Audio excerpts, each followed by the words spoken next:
Think we might, because there's no Because one out. the only time that I've ever beaten both of them at once is when I wasn't expecting them. Right? No, there you go. There's some. Channel switched.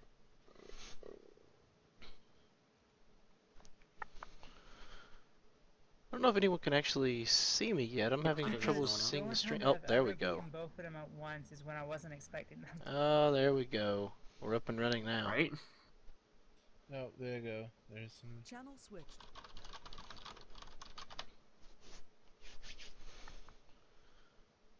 I don't know if anyone can...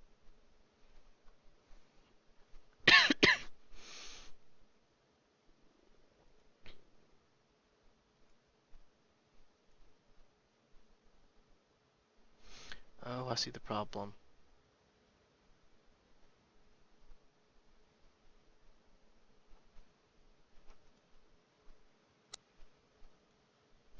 There we go.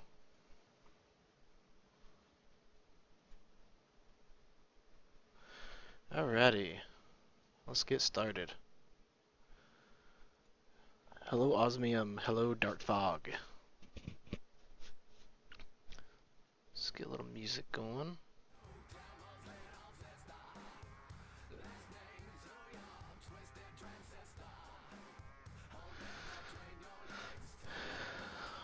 Hello, Typer Crim.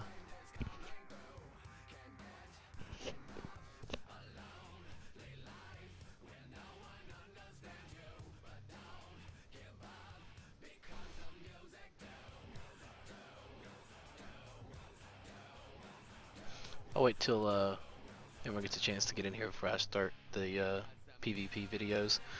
Should be an hour or so of footage, so should be pretty interesting. I don't completely remember what all is on here, so there should be some good fights though. It was a couple of hours here that I've got streamed from the last beta weekend. Lots of PvP. It's pretty much all a guild group of Entropy Rising. Here's an update.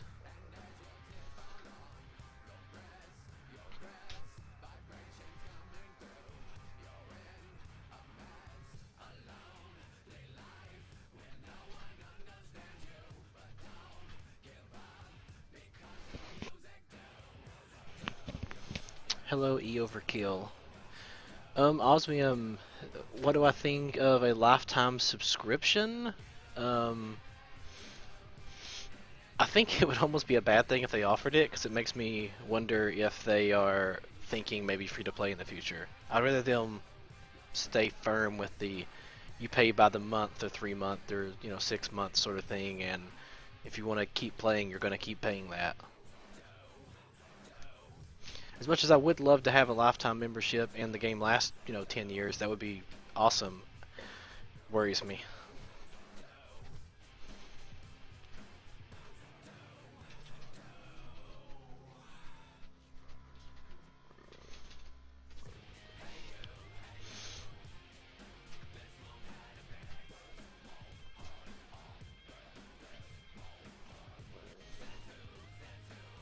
Put on my gunners for this because it may be a long while I'm sitting here.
Song's too slow. would you be playing this game if it would go free to play before launch? Yeah, when I would still play it, but I would be worried about its long-term longevity. The thing about free to play, and I think I've said this in my last stream if you were watching it, I think you were. The developers are going to work on what makes them money because that's their job. And what makes them money when they're free to play is things that you want to spend money on. So they're going to find ways to try to make you spend money. That's their job. That's what they're going to do. Whereas with a subscription model, their job is to keep you playing the game, keep you having fun, keep you wanting to come back, so you'll keep paying the subscription. So, I mean, that's just a matter of, that's a fact. When it becomes their job, they're going to work harder at it. You know, that's going to be their focus. I mean, game developers might like what they do, but they still need to pay the bills, so they're going to do whatever makes money. And free to play, I mean, if you look at Guild Wars 2, it's a good example. All of their time is spent coming out with new things for you to purchase. Every new expansion type patch comes with something to buy. I mean, it may not end up being pay to win, but there won't be anything else to do but pay money. Hey, Cliffy.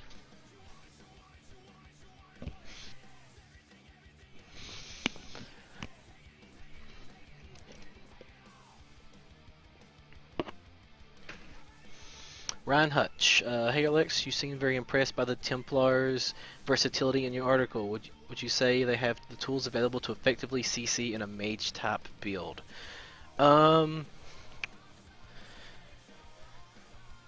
It's according. If you're talking about AoE CC, they don't really have any. But if you're talking about like single target CC, they have some interesting options. Like the Spear of Shards is interesting. It'd be kind of a high skill cap build to landing the Spear of Shards on people because there's a bit of delay when it lands and it's ground targetable. But yeah, I think a mage would be good. Maybe not because of CC, just because of damage. Their solar or Dark Flare, the morph that reduces healing, is a really good opener, especially if you're kind of doing assisting casters, like you've got a Sork following your lead. Like a backlash into a solar or a Dark Flare.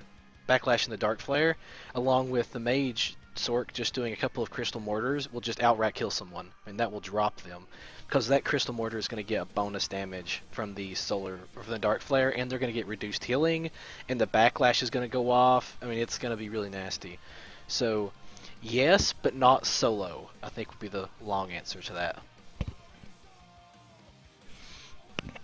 Have you tanked with a Templar yet? Or at least, how would you consider it as a tank? Yes, I've tanked as a Templar. I guess I can say I tanked a Veteran Dungeon as a Templar. It didn't go the best because it was my first couple of runs, but I did tank as a Templar at the highest content that you're going to see it release as far as I know. And I think you can consider it as a tank, but to be really effective, you're going to want to make sure you roll with someone with more AoE CC, such as a DK or a Sork, to kind of help you out with the AoE CC. Encase is great because it doesn't do as much damage as Dark Talons, so a Sork can encase for you and keep things sort of still while you get some threat on them. And Dark Talons is also good, especially Choking Talons, to help out with that. But yes, I think they could be a viable tank. They have a lot of good tools for tanking, but they're going to need a little help, whereas like a Dragon Knight can tank without anyone's help better, I think. And the developer said nothing to do, worrying about things, make money. Yes. Exactly, Osmium. What are some of the best ultimate abilities? I would say order of the best to the worst. Dragon Knight Standard is ridiculous good. Then I would say Nova is up there for talking ultimates in general. And then Negate Magic, Overload, and the Storm Atronauts are all three good ultimates for the Sorcerer skill line. I may say that for PvE, the Storm Atronauts is probably better than the other two for the Sork, but the Negate is probably the better PvP ultimate, maybe better than any ultimate, and the Overload is one of the highest damage ultimates, and it's very versatile. You can use it for just as much as you need it and save some ultimate. It's really low cost to activate. So that's another good one. The only other one that I would say is a really good ultimate is the ultimate from the Mages Guild, the Meteor. But we haven't seen a whole lot of that because it's incredibly hard to get it. But I think that'll be really good. Next question, let's see. What are some what do you think about Sorcerer healing versus Templars, pros and cons? Sorcerer healers versus Templar healers. The Sorcerer has a lot of utility that isn't related to healing that's very useful. Surge will make you heal for more, which isn't really, I guess, traditional. They get an extra regen, they get lower cost on ultimates, so that's I mean, ultimates may not be healing based on a sorcerer, but they certainly do help with damage because they'll kill things, or they'll reduce their damage, or stun them, or whatever. They basically get a lot of utility that helps them lower the damage taken by the group and make their effectiveness increased, but they don't get the raw healing power that a Templar does. So if you're in like an adventure zone setting where you have multiple healers, I think you would definitely want sword healers, and you definitely want Templar healers both.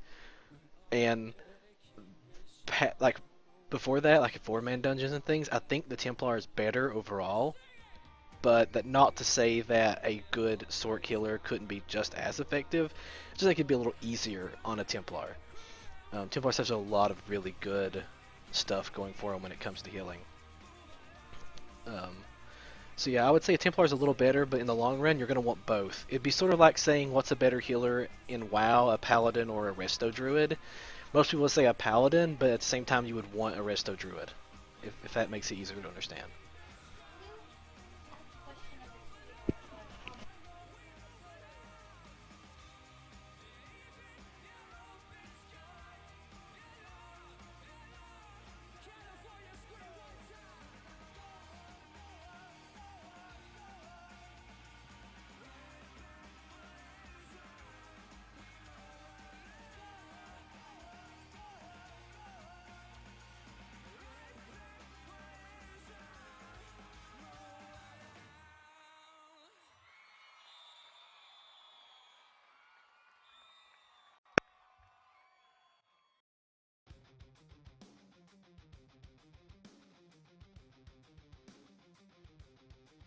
Sorry, my girlfriend had a question for me real quick about Elder Scrolls. She was kind of arguing with a friend of hers, and I'm helping her make him look stupid.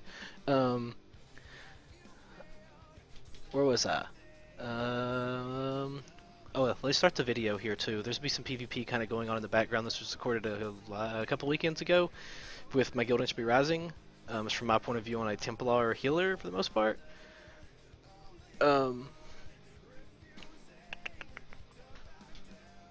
Have you used Silver Bolts from the Fighter's Guild skill, and does this have any viability in a ranged DPS Templar build?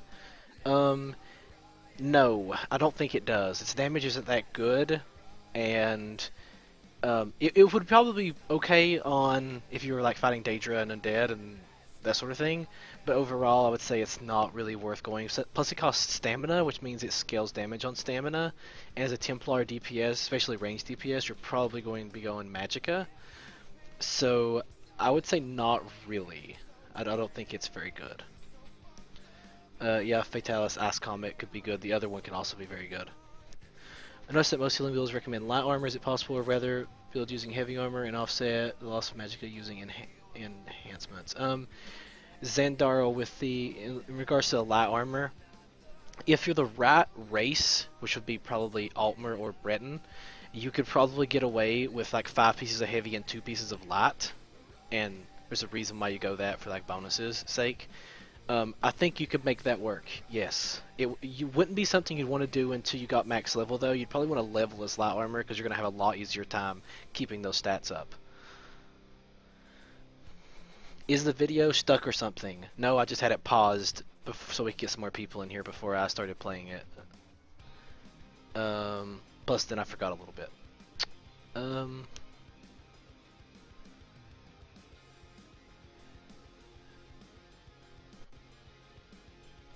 Anyone notice that except for frost destruction staves and ice comet morph the meteor, there isn't much ice damage? Kind of a shame because an ice witch build would be awesome.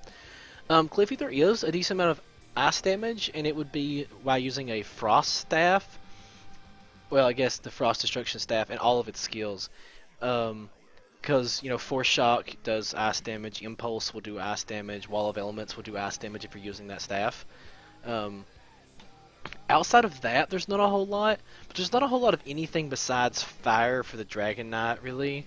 So I think it's more of a lack of elemental damage in general than it is ice damage. I think it's just the sword kind of got lightning, the Dragon Knight got fire, and there wasn't really anything left for ice. Maybe there'll be another class or another skill line in the future that will utilize ice more.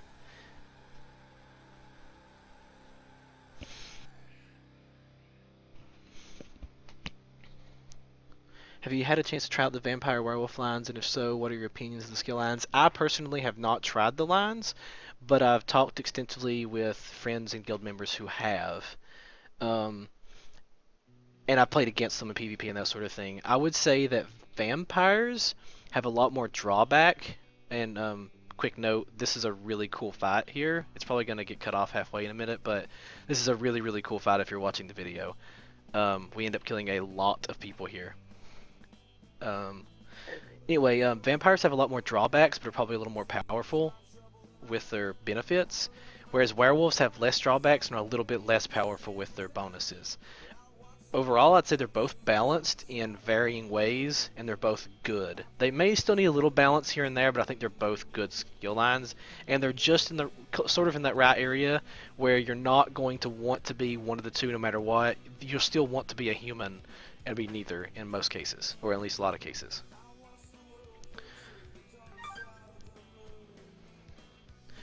Can I show you real-time gameplay? No, I'm not allowed. I'll get banned again.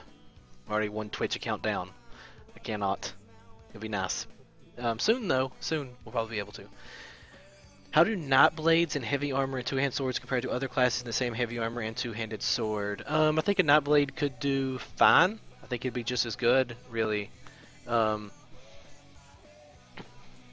I think you can make a Night Blade Two-Handed Sword in Heavy Armor work.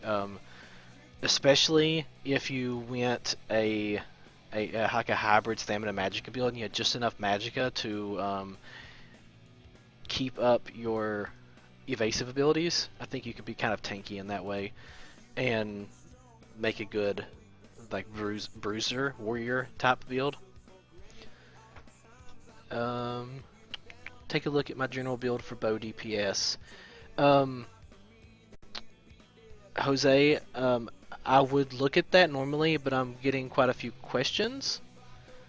So I will look at that later if I get slowed down on questions. I'll click it for now. Can you comment if overcharging is too much of a problem? Where can we find the soft caps? Too much of a problem? I would say no. Can it be annoying and get in your way and kind of you have to work your build around it? Yes, but I think that's intended. If any of you played Dark Age of Camelot, it's sort of a soft version of their hard capping things where you have to kind of spread your stats out a bit. You can't just go one way. Where can you find the soft caps? Those aren't released as far as I know anywhere that you could find them. I can tell you generally they're about the point you would get to with your attributes. If you put all of your points into an attribute, you're pretty close to the overcharging cap. So you usually don't want to stack gear and attribute points in the same thing. You'll kind of either do gear like stamina and attributes in Magicka if you're going like a build like that to get them both close to overcharge, but that's about the best I can give you on like a quick overview. Do the passes really have the higher hand on the Khajiit to, let's say, a red guard while creating a Nightblade?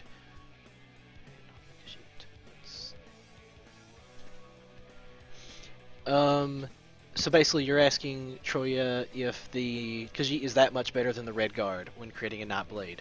I wouldn't say that much. I would say that if you're going to be using a lot of stamina, and I mean a lot of stamina. Like you're going to use several stamina abilities. Redguard may even be better, but if you're min-maxing, in most cases the Khajiit is going to have more because you can't. There's not a lot of sources for crit damage besides the Khajiit passive, and very few other avenues. So the Redguard's passive of stamina is. Oh, I did skip your question. I'll go back to it. Nas, sorry about that. I forgot where I was at. Overall, I think the Khajiit is going to be a little bit better with the min-maxing in the long run. So yeah, it does have a slight advantage, but it's not huge by any means. The Redguard is still really good. Nozzleneb. Could a healer be viable with heavy armor set because of increased protection in PvP, and they could soak up damage from adds or other dungeon threats in PvE? Yes, you could be viable. I sort of answered this a minute ago. You may not have been here. Yes, I think you could be viable with heavy armor, but you would have to be careful with your... I think I'm playing this video again. My bad. I'll start the next one as soon as this one ends again. Someone in chat remind me when to switch the video, because it's just going to keep playing over and over, and I'm going to get confused. Oh, wait, maybe I can turn this off. I don't know. Yeah, I think you could do it, but I don't think you'd be soaking up damage and other effects in PvE. I think you would just be a little bit tankier when you actually happen to get hit. But light armor can also do that to some degree, because you heal yourself for a lot usually anyway. But yeah, I think it's viable. Many MMOs are known to... Oh wait, I think I skipped some again. How much... I check the official site every day looking for info on another beta. Yes, I do as well. Zendaro, is it worth putting any points into stamina and health before max level for a healing build? I would say no. While leveling, I would say no, because unless you're like going super slow and getting lots of crafted gear and kind of min-maxing as you go, you're probably going to want the extra magicka. But you can very easily overcharge while leveling. And if you start getting to that point, I would say put points in health, because health is very good for stat points. Overall though, at level 50, you're probably going to end up going like almost all your points in health once you start getting good gear, because of overcharging. How much P did you say before going to PvP? What level are you? And did you come back to PvE afterwards? I played a lot of PvE, maybe... Well, not really. I played until like level 15, so like 10 hours or something, maybe less than that, until I went to PvP for a while, then I went back to PvP. I went back and forth a lot during the course of betas. The PvP is more fun to me personally, but I think Adventure Zones will even that playing field very quickly. But yes, you can kind of go back and forth a lot. It takes a long time to level though, like 60 to 80 hours. Oh, there's that video. I'll start the next.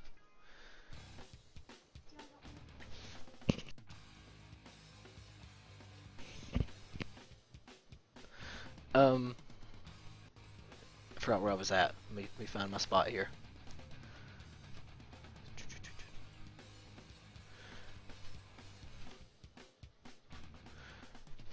Is it easy to switch up builds, i.e. between castle sieges and then defense? Yeah, when you get the hang of things, you can switch out stuff pretty quick. Like my Templar, I could switch out some abilities in the matter of a few seconds once I'm out of combat. So yeah, you definitely could, especially if you have a lot of skill points, you have a lot of skills, and you know your class really well. You can know what you can slot and what you can unslot pretty easily on the go. So I would say yeah, it's pretty easy, like in an attack than a defense. Could a healer be viable with a heavy armor set because of increased protection in PvP? Oh, I think I already answered that question. The answer was yes. Many MMOs are known to add races for expansions and not many classes. So my question is for ESO, they are launching with all the playable races in the past single player games. So what do you think the main draw for expansion besides new zones?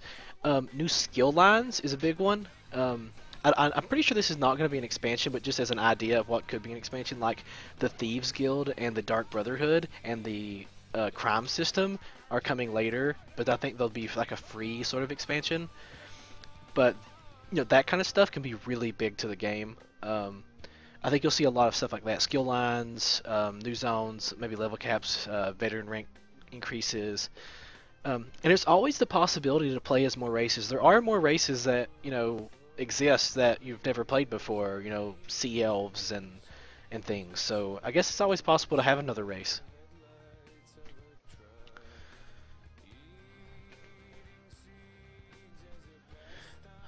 to the stream late to ensure if this question was asked or not. If User one-handed sword joined your shield channel. is a one-hand sword Here to shield bomb your sword. channel and steal all of your questions. Shut up, Phasius. No. Hopped in the stream late, blah blah blah. I didn't come One-handed at the right sword time to shield. come to the footage, though. Sork is heavy armor, a feasible build, or is a Templar already a base build for that style? Doesn't always have to be the strongest class, just not a total waste. Is a Sork in one-handed shield heavy armor feasible build? Yes, absolutely. It makes a very good build. I would say though, it's probably better to go light armor and still pretend like you're in heavy armor with builds like bound armor and lightning form and that sort of stuff. And by the way, they can hear you, Phasius, if you talk. Oh, of course. That's kind of the point. Oh god. Just so you know before you said like something mean to the viewers, because I know how bad you talk about your viewers all the time. I love my viewers. I love my viewers. A sword killer The with only the viewers who stam suck greater than are magic Netflix, 'cause he ability. doesn't have any. Hey, don't hate. How much PvE did you play before going to PvP? I think I already answered that, but you know, I went back and forth a lot. It does take long to get into the PvP, but it takes a while to get to max level. Is it possible to respec Magicka into health? Yes. At like level 18-ish, you'll run into the main city where you can respec. It costs a lot of gold though. It's like per point you've used, so the higher level you get, the more it costs, and it gets really expensive. Really, really expensive. It's not something you want to do a lot, but it's something you could do like once you hit 50 the first time. You then have 5 days to choose a winner. Mail them all back to us, and we'll fill your favorite frames with your prescription. Would a Templar tank be viable using Sword and Shield, Taunt, and Mitigate while using the healing tree to aggro by healing himself and group? You won't get as much aggro as you think healing yourself. But yes, you could use a Sword Shield, Taunt, and Mitigate abilities. Things like Sun Shield are great for doing damage and sort of protecting yourself with a damage shield. And you could use some healing abilities to kind of augment and help out, but I don't think your healing would be a big part of your threat because heals don't seem to be that strong in threat. But the taunting would work, yes. Oh, also you'll need to be blocking, so you couldn't use like your really efficient like casted heals and things to the Templar because you're going to need to block on a moment's notice to not get smashed by a lot of bosses. A group of snow elves that didn't turn into Falmar will be a playable race. What do you think? Or maybe the Dunmer? Dunmer are a playable race, but snow elves? Who knows, man? Who knows? The lore shit gets crazy. Chim Oh, and you all want to that get craziness. maximum mitigation.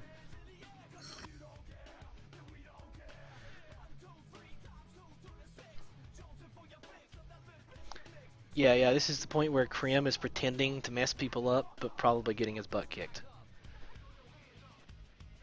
Time for the next video. I gotta deal with, Twitch lag. We're actually seeing what you're talking about. Yeah, I'm talking like constantly too. I guess I can just push my button so you can hear. Yeah, that'll probably be easier. Yeah, because I read the question anyway, so yeah, that'll work. Has the stream been up for a while? Yeah, Phasius answered that. It's been up for like half an hour.